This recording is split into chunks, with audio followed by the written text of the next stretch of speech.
xafladdan oo laga daafuraya adeegyada cusub ayaa kordhiyay shirkadda isgaarsiinta Somtel iyo Geeglo ku qabada magaalada Muqdisho. Walibana ku qayb galay munaasabaddan la ka bandhigaya adeega kaydso iyo kaabe mas'uuliyiin ku socota shirkadda Somtel, Dahabshiil Group iyo marti sharaf kale. Madiga suuq-geynta shirkadda Somtel Axmed Ciise Xaaji oo koreen ku hadalay munaasabaddan la ka bandhigaya adeega kaydso iyo kaabe. Ya faahfaahiyay muhiimadda adeegan u leeyahay bulshada Soomaaliyeed iyo baahida sheentay in la kordhi.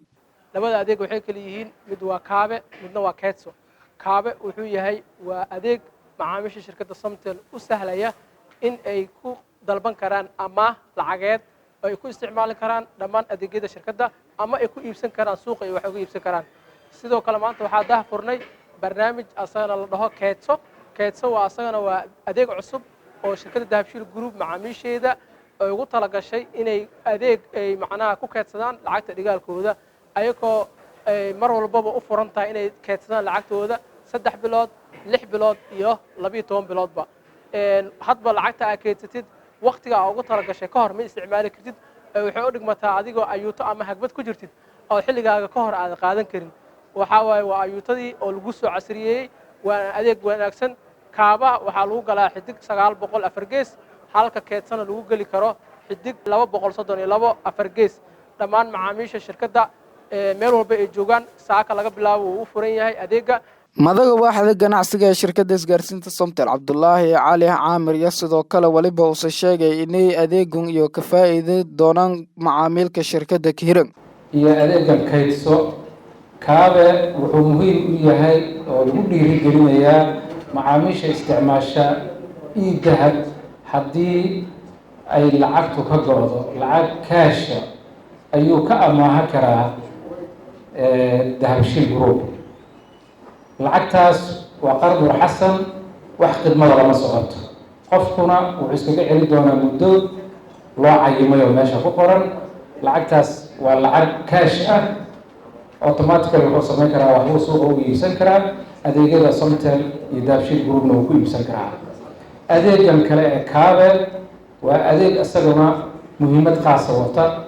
adeegan kaydso muhiimad khaas ah iyo wuxuu leeyahay isaguna macaamiisheenu waxaan arki jirnay marka hore inay isticmaalaan laba simkaar ma ay isticmaalaan adeegyada top up-ka ay ka samaystaan iyo dahabka si kale u isticmaalaan simkaar kalena lacag ku kaydsan jireen maareeyaha guud ee Somtel Cabdiraxmaan Isaaq Cali ayaa sheegay in markasta iyo diyaarinayeen in iyo adeegan bulshada Soomaaliyeed adeegana kaydso iyo kaabe u qayb ku yahay adeegyada iyo ka faa'iido doonaan bulshada iyada lafteedu waa waxyaalaha aan ugu dhiiranay in aan samayno adeegan lacagta lagu amaahinayo qofka isla markaana aan aaminsanahay inuu soo celin doono marka uu ka faa'iideystay ka bacdi waxaan rabaa tusaale yar inaan soo qaado Kenya mar aan joognay shirkadda Embesa ayaa nin aan saaxiib ahayn oo marka waqtiga wada fadhinay isagoo mashquulsan ayuu nin lacag u diray axad baa soo gelisay habeenkaas markaasuu waa khaldan lacagta haddana mar labaad buu ku celiyay isla lambarkii hore ayuu ku celiyay markaasuu ku ka jooji horta isagii warayso waxa tiraahdaa saaxiib lacagtii soo celi marka wala ninkii yaati ahaa wuxuu ku yiri joking kaftan bay ka tahay inta imka qabto in lacag ku soo celiyo iga sugaysa arrintaas adig innagana waxa la naga yaabaa in qofka Soomaaliyeed marka la hadasho tiraahdo lacag baan kugu soo khalday ii soo celi inuu lacagta ku soo celiyo adigoo aan aadinba systemka iyo cid idin dhaxaysa maareeyaha guud ee shirkadda Dahabshiil Group Xasan Cabdi Cawad ayaa sheegay in iyo walbadan adeegan waan iyo caawi doonaan dadka danyarta isla markaasina diyaarinayeen in iyo bulshadan kordhiyaan adeegyo kale oo muhiim ah markaad soo dalbatay taada deyn baan u baahanahay marka horeba wuxuu kuu sheegayaa waxaad xaq u leedahay isagoo ka duulaya dhaqdhaqaaqaaga ku shubashada dhaqdhaqaaqaaga e-dahab dhaqdhaqaaqaaga shaqada Somtel ayuu wuxuu samaynayaa inuu calculate gareeyo maxaad xaq u leedahay ma tahay qof la isku halayn karo ma tahay qof in lacagta uu ku shubto iyo dhaqdhaqaaqiisa e-dahab iyo Somtel ay yihiin